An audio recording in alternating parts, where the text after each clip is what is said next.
Halo adik-adik, kenalin nama kakak Nabila, kakak dari Prodi Pendidikan Biologi. Nah, pada kesempatan kali ini kakak akan menjelaskan tentang morfologi daun tunggal dan daun majemuk.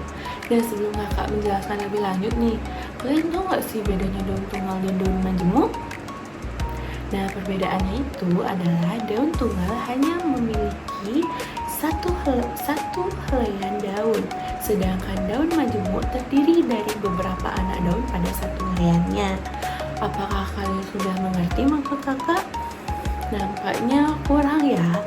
Karena kurang, selanjutnya mari mendengarkan penjelasan kakak secara rinci dan singkat tentunya pada pembahasan tentang morfologi daun tunggal dan majemuk selanjutnya. Nah, materi pertama yang kakak jelaskan tentunya morfologi daun tunggal. Untuk menjelaskan morfologi daun tunggal, kakak menggunakan contoh daun Kamboja atau dengan nama latin Plumiera acuminate Aid, di mana daun Kamboja sendiri memiliki circumscriptio yaitu bangun lancet. Hal ini dapat kita lihat dari struktur helaian daun Kamboja, di mana dia merupakan daun yang memiliki bagian terlebar berada pada tengah-tengah daun, dan kemudian dia juga memiliki panjang daun yang panjang dibandingkan lebarnya, sehingga dia memiliki bangun daun atau circumscriptio lancet.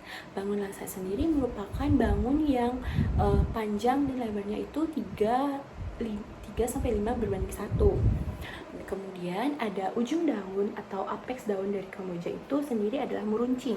Kenapa meruncing? Karena lekukan daun mencapai ujungnya ada sedikit lekukan ke dalam baru mencapai lancip, baru meruncing atau melancip, sehingga ini meruncing.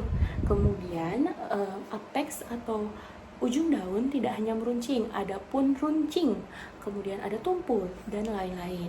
Selanjutnya juga ada basis foili atau pangkal daun dari Kamboja, yang dimana pangkal daun Kamboja ini membentuk runcing, beda dengan halnya meruncing. Kenapa beda? Karena pada daun Kamboja dari bagian tengah menuju bagian pangkal ini membentuk sudut secara langsung, membentuk sudut lancip secara langsung, tidak ada lekukan ke dalam baru lancip, tidak. Ini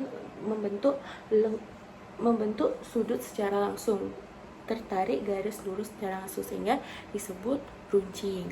Nah, kemudian setelah bangun daun, ujung daun, dan pangkal daun, sekarang kita mempelajari susunan tulang pada daun Kamboja. Susunan tulang pada daun Kamboja sendiri membentuk sirip ikan. Hal ini menandakan bahwa daun Kamboja memiliki susunan tulang daun atau nervatio menyirip. Tidak hanya menyirip, susunan tulang daun juga ada yang melengkung dan sejajar. Nah, setelah mengetahui susunan tulang daun atau nervatio, kita akan belajar tentang tepi daun atau margo foili. Margo foili dari daun Kamboja sendiri atau tepi daun dari Kamboja sendiri memiliki tepi yang rata. Hal ini menandakan dia tidak memiliki tepi yang bertoreh. Nah, selain tepi, ada pula permukaan daun. Permukaan daun Kamboja sendiri halus dan sedikit ada kasap-kasapnya. Nah, sekian pengertian morfologi materi daun tunggal dari kakak. Nah, baik, selanjutnya saya akan menjelaskan materi morfologi dari daun majemuk. Daun majemuk yang saya pakai sebagai contoh adalah daun kelor atau nama latinnya adalah Moringa oleigera Lam. Daun kelor ini sendiri adalah daun majemuk yang berbentuk menyirip.